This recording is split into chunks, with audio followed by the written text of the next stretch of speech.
don't know. We might as well make a good amount of this stuff right now, so. Man, my Z key isn't working. I just bought a new keyboard, by the way. Oh, nice. Yeah. It wasn't a bad deal. It should be more water resistant too. I like things that work kind of okay, but last forever, so. There's your Temperia. Okay, Shanks. So we are recording.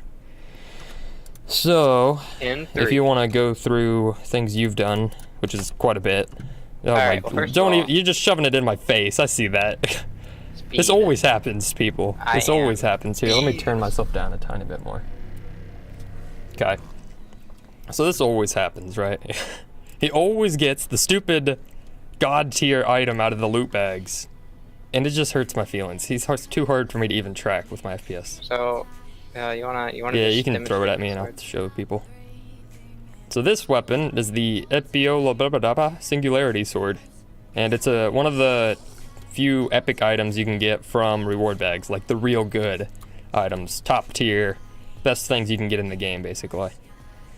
So you can't see it because I've got all these active effects, but actually you really just can't see it at all. Let me just go over here where we don't have speed and all those other active effects. As I throw it off the edge, oh, I'd be so sad. I'd make you spawn me another one. Yeah, I wouldn't probably, but that would be bad. How am I still within the range of the beacon? Holy. I'm just trying to get far enough away I can actually show the enchantments on it.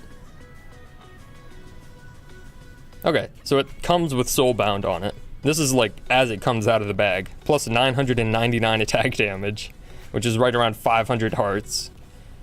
Plus 11 max health, which is 5.5 hearts. Plus 0.02 speed, which is 20%, I guess. But I don't know, it stacks kind of weird.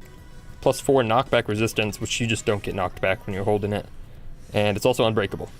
And then as for enchantment levels, it's got 50, knockback 50, looting 50, XP boost 5, and Reaper level 20. Which the highest you can get on Reaper is 5, looting is normally 3, and knockback is normally... I have no clue. 5, I think, maybe 3. It might be knockback 2, I don't even know. No one uses knockback. But anyways, it's crazy. Here's your fancy weapon back. Oh, it changes your FOV so much too if you have that setting active. You can actually turn that off if you want, the settings.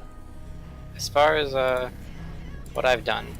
Yes, I'll let you go first. I don't remember what the last thing we did was, but you'll notice there's no longer an inventory panel. Let me look real quick. I can just look at the last video.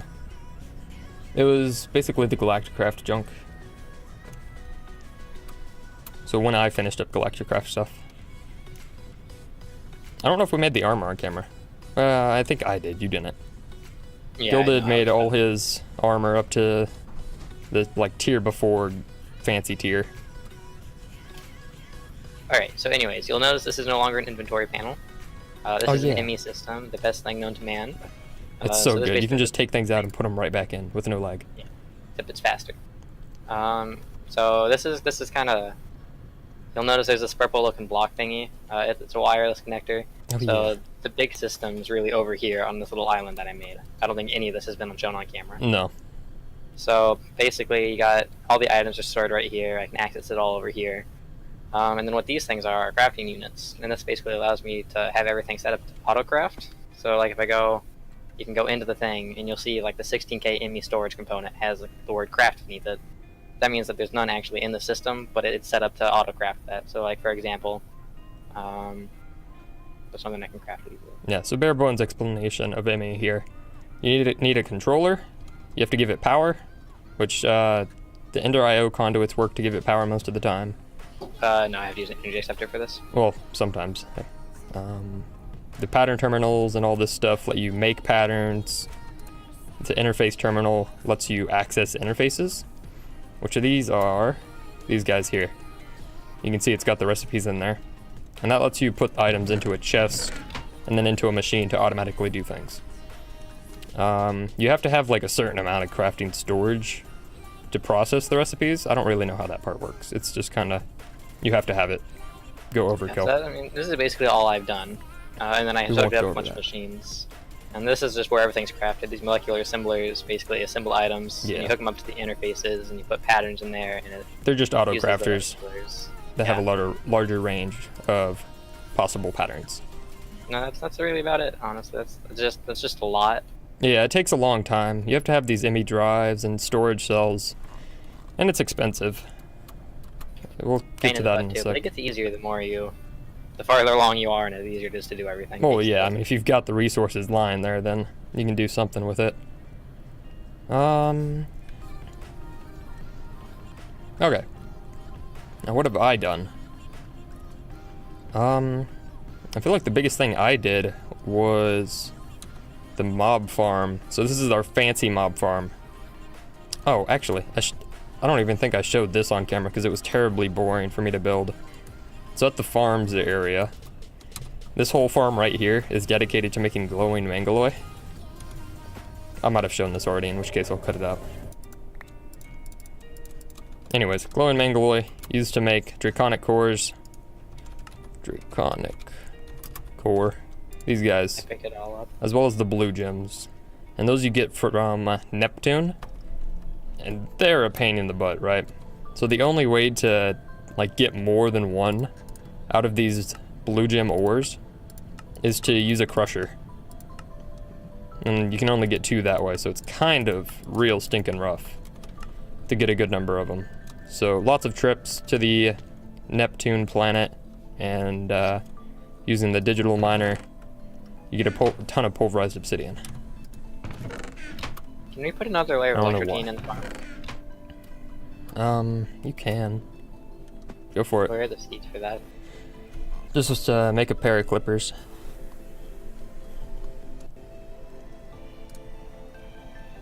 So then after you get all the blue gems and mangaloy and draconium ingots, which we've got seeds for all over the place, you can just craft up a ton of the draconic cores. Which these are super useful later. But yeah, as you can see, it's got a ton of the extreme crafting stuff here.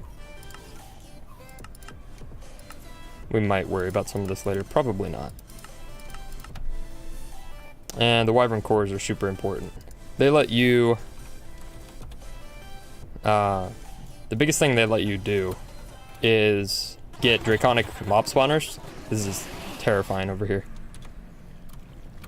And the draconic mob spawners are gotten by just placing a draconium core on a mob spawner that hasn't been broken yet. And then you can break it, pick it up, and take it home, move it wherever you want.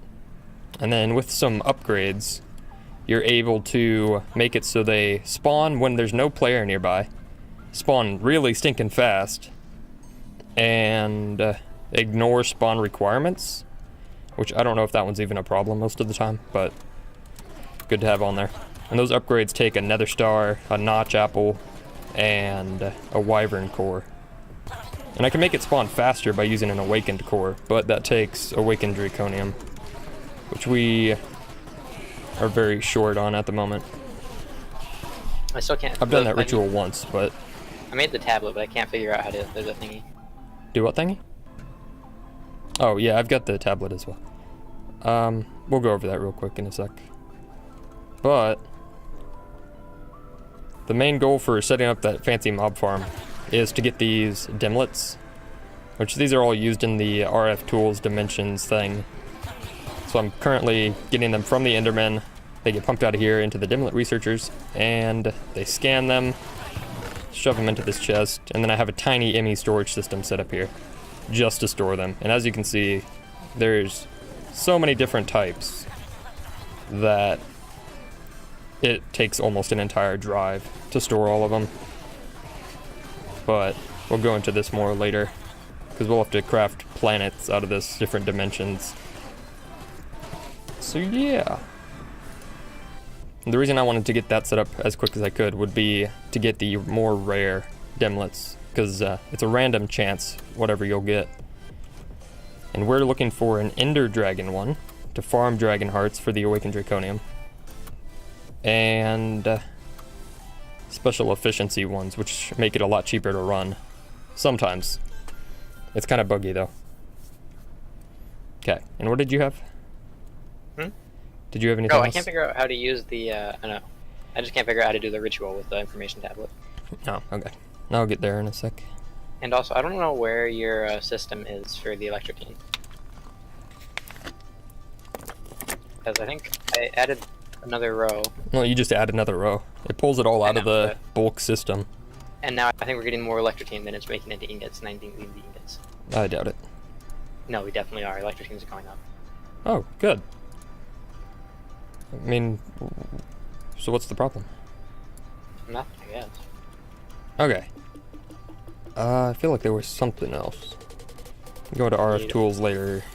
Oh, this is a big reactor over here. I was gonna completely skip this. It makes a ton of power. It feeds itself off of yellorium ingots, which we're auto-crafting from our farm area. Gets pumped in, fills up a bunch of fuel rods that are inside there. You can kind of see them there. And you fill it up with coolant, which I've used gelid cryothium liquid around the entire outside. And it's kind of cool. I wish I'd used resonant ender because it looks cooler. It's like a dark green and you can kind of see through it. And I put like a graphite core in here because you can use graphite blocks. I think, probably. I've never actually done it, but I've heard I can. So I'm making this to be inefficient. So don't go off this as like a reference design. And then you've got these control rods at the top, which control the power output and all that good stuff. Can make it use less fuel and produce less. Good stuff. So all we're missing for that is the control something? What's it called? Big reactor. The reactor controller that we just made the thing for. Yeah, we just made demon steel for the reactor controller, which is this here. So it takes demon steel of the 3rd magnitude. How much did we make? Oh, you threw it at me. Okay. Well, that makes it easy enough. Boop. Reactor casings, steel ingots. Not too bad, honestly. The problem is these fuel rods here take uranium rods, which are palladium, which is from one of the planets, and uranium. Don't get me started on uranium. The only way to get uranium, really, is to go to the mining dimension, where it's super stinking rare. And that was an achievement too, actually, so I guess we had to do that no matter what. Was it? It should have been. Okay, whatever. It gave me like an update for it, but whatever. So, theoretically, if I break this and put it there, yep.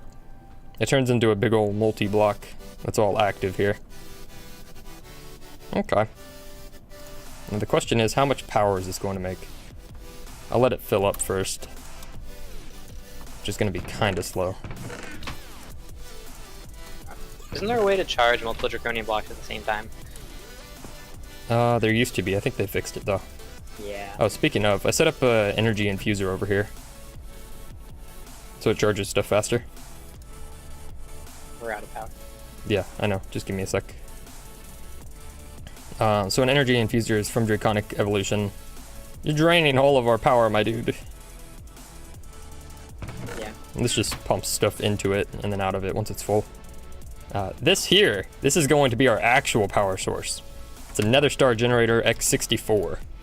So this makes 2.56 million RF a tick for just one of them, at the cost of 1 Nether Star every 2 seconds. So it's kind of expensive to run, but 2.56 million RF is a lot to be making a tick. So my plan is to have like 9 of these and a giant farm of Nether Stars. Very good. So let's turn this guy on and see how much we're making. Yeah, that's a good idea. Yeah, so like 200,000. That's not bad. We're going up over here? No, we're not. Where's all the power going? We're gonna use tesseracts for this because dimensional transceivers can only transfer. How much is it? 250,000 RF a tick. How much is the Cecil generator creating? So it probably won't be enough. So we'll just set up a channel for that. And set it to send energy only. And we'll throw this other one over at the house. Oh, we have one there. This literally is just not creating power. No, it is. There's just so many pipes in the place to begin with that it has to fill up a giant buffer of energy conduits first.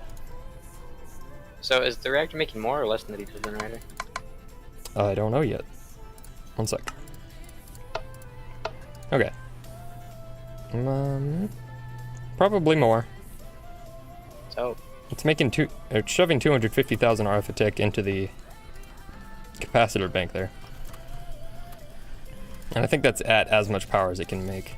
Yeah, so this is a small big reactor, just so everyone knows. I've built them like 4x4 chunks, which is 64 by 64 by 64.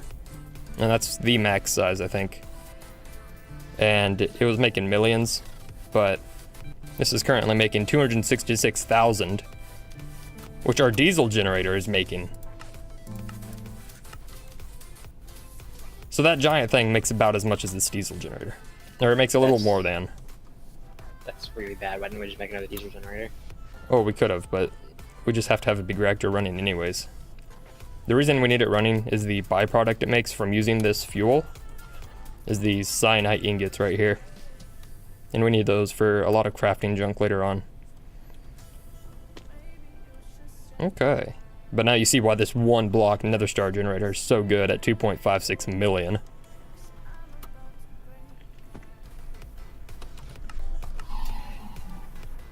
Are you killing dragons right now? Maybe. I mean, I have the stuff to do. I had it all built up in my alchemy bag. Yeah, I just went and did it because I got bored. Okay, fair enough. I think looting works on the dragons, by the way. Well, I only got 1 heart. Sadly. I know, from the summoned dragons. Yeah, I know, so I only got 1 heart though. I mean, you've only killed one, right? With a looting like 20,000 sword. It's looting 50. Let's not over exaggerate here. Okay. I have the stuff on me to summon 8 more. We should just go ahead and do that. Yeah. Where are you? What are you doing? Oh, okay, you've got it set up here. Oh, I forgot the obsidian doesn't disappear. Do you want to set it up or me set it up? So much junk. Just you can set it up. Okay. I hate how much junk is just lying around the. Stop. There we go. Okay, so I'll let you stab it. Just stand far enough back. And let me just do some cleanup real fast. Because I think it interacts weird. Oh, hey, we can put down. We could put down magnum torches here if we wanted. We don't need to though. I'm not gonna do that. Oh, I need these to be pillars. Dude. Okay. So the way the resurrection ritual works is you set up the middle area here like that. You have to make one of these resurrection stones. Not too hard to make if you have a farm that's automatically making souls. And then I think it's 2 blocks away, like that. Like that. Nope. You have it backwards. Really? I just did it. Well, he knows, so. Maybe it works both ways, and we just don't know. That is very possible. Oh, you know what? I didn't charge. Do you have my 32 charged things? No. Okay, I think they might be in the bag.